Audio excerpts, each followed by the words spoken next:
What is good, Knicks fan? Coming at you with another video. Want to talk Knicks, so let's talk Knicks. Uh, it's been put out there that one of the things holding up the the Donovan Mitchell trade, one of the things, not the thing that's holding it up, is that the Knicks want to keep Derrick Rose, and Jazz want Derrick Rose in the deal because they want expiring contract. Um, Derrick Rose is on a 2 year, 14 million each, I think, or something like that. But the second year is a team option, so they decline it, and he's there for only 1 year, really. So he's technically an expiring for a team like the Jazz. Whereas Fournier, he has 3 years, 2 years left, and 1 year he has a team. He has 3 years left technically, but the third year is a team option. But still, they want to get their books clean for next year, so they want expiring contracts. They don't want somebody else with another year. So if Knicks really want Derrick Rose on his team and they're not willing to put him in the deal for Donovan Mitchell, as much as I'm iffy on a Donovan Mitchell trade, if that's one of the major things holding this trade up, I'm disappointed in the Knicks for doing that. Yes, Rose has been important for us. There's no doubt about it. He's been the man for 2 years that he's been with us. Last year he was injured. If he was there, he would have likely won more games, most likely. But for that to be one of the things to hold us up in this trade, I don't like that. Yes, I love Derrick Rose. He's a fan favorite, but I'm pretty sure a lot of fans will be willing to give up a Rose for Donovan Mitchell. So that's one thing I'm disappointed in. Although I like that the Knicks are not willing to just go along with anything the Jazz wants. Like, you want Rose? No, we're gonna give you Fournier. Or you want two of our guys? No, we'll potentially give you one, and it may not be the guy you want, which is Quentin Grimes. So it's like, and you want 6 picks? No, since you're getting one of our young players, we're giving you 5 picks. You want 3 unprotected? No, we'll give you 1 and potentially 2 unprotected picks. So it's like, I like that they're not going along with anything, just being really shrewd in how they're negotiating with these guys. But you don't want to overly do it to the point where a deal won't get done, to simply the fact that you want to be the bigger man and you want to be like, have a bigger ego in the situation. So I think you just play smart. They have been, for the most part, they have been playing smart with this Donovan Mitchell trade. So I think just keep on doing what you're doing. Just make sure if you actually gonna trade for him, don't gut your team. That's all it is.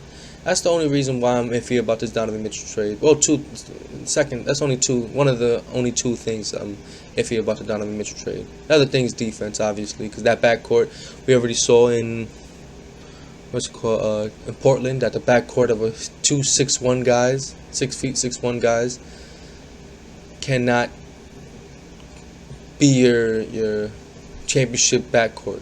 You saw that, unless one of them is a defender, and none of them are defenders. Both of them are offensive players.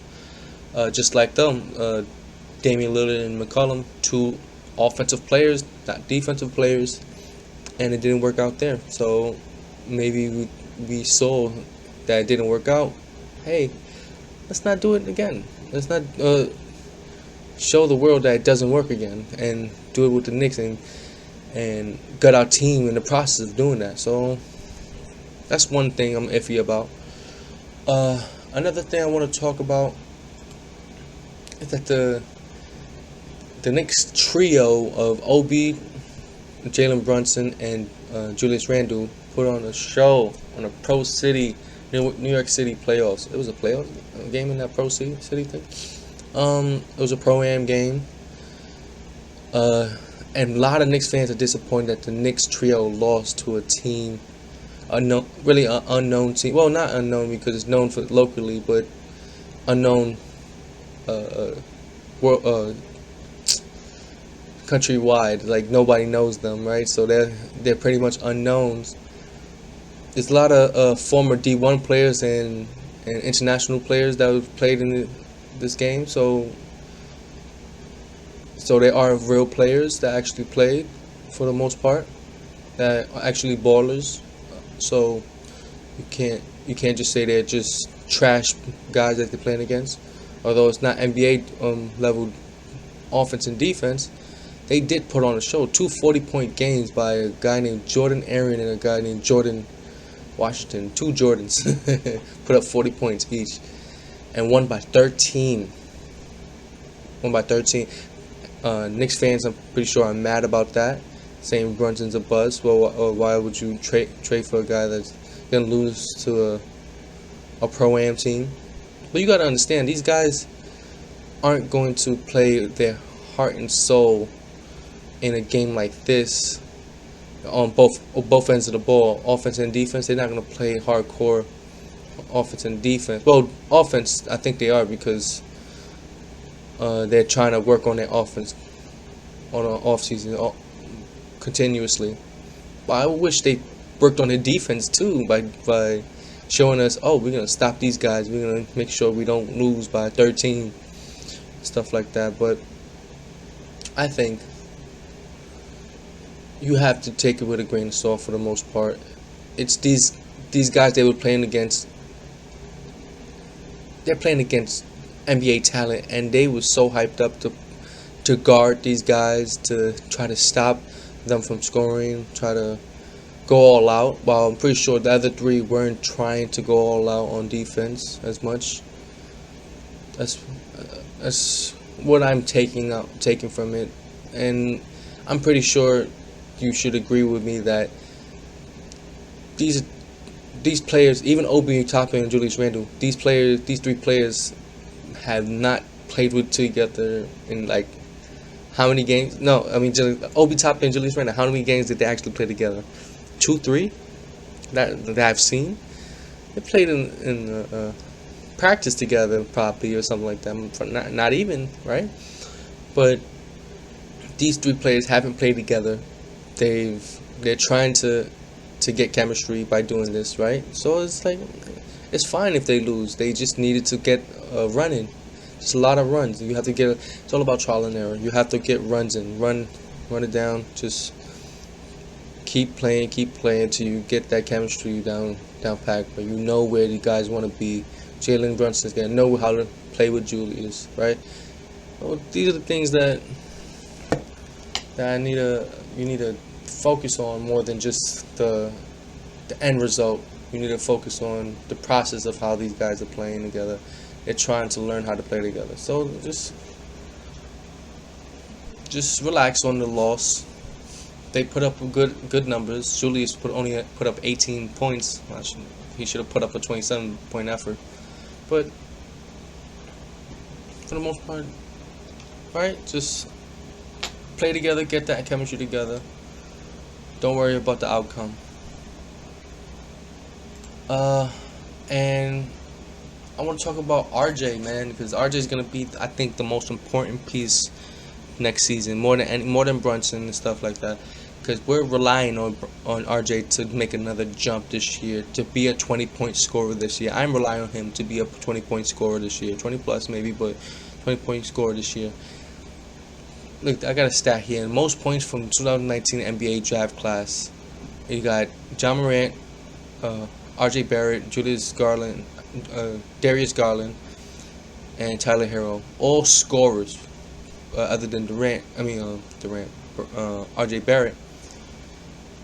Compared to RJ Barrett, the other three guys are scorers, pure scorers, and yet RJ Barrett only got 490 something less than RJ Barrett. RJ Barrett, wow. John Morant, RJ got 500 basically 500 points less than John Morant. All right. And RJ is a more of a two-way player than all these guys, and yet he's scoring with the best of them in his class.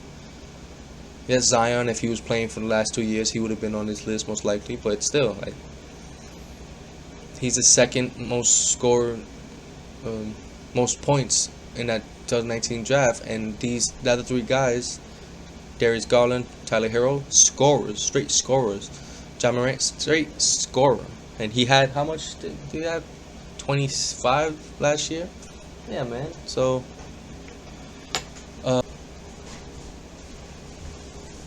and this last topic I want to talk about.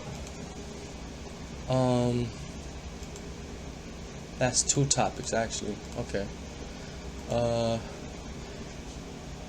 Have we? Could they have every NBA team fixed its biggest weakness? And I know our biggest weakness, the New York Knicks' biggest weakness, was the point guard position, and I'll say we definitely did fix that position. That was our weakness because we had everything. We just didn't have the point guard play to stabilize us. And if Derrick Rose was there last year, we would be stabilized. Now, if we want to keep Derrick Rose, we want to keep Brunson, we have point guard play continuously stabilizing us, we definitely will have it. That's one point I want to bring up. And this Donovan Mitchell rumors, Knicks knows that no one is coming close to them in trade talks. The Knicks knows that there's no trade package out there that's better than theirs right now. So why overpay or continuously put it in other things to up the ante to make sure we get the trade? No, we don't have to. You want to talk to other teams? Talk to other teams. That's fine. But we're going to keep this package out there, and we know that nobody's going to surpass this package. So this is why the Knicks knows they're in position. They don't have to do anything but wait until these guys make their decision. And it may go into training camp. It may not. Hopefully it doesn't, so nobody focuses on the trade, potential trade. And if we can go into the training camp with Donovan Mitchell, we could just focus on what we're gonna do, who's gonna be the lineup out there in the last minutes. That's what I'd rather focus on than who. Have you heard about this potential trade package for Donovan Mitchell coming to this team and whatever? It's just gonna affect the guys, and it's gonna put too much. It's gonna be too annoying for these guys in training camp when they want to focus on basketball instead of focusing on trade talks. Well, that's what I want to say. I'll check you later.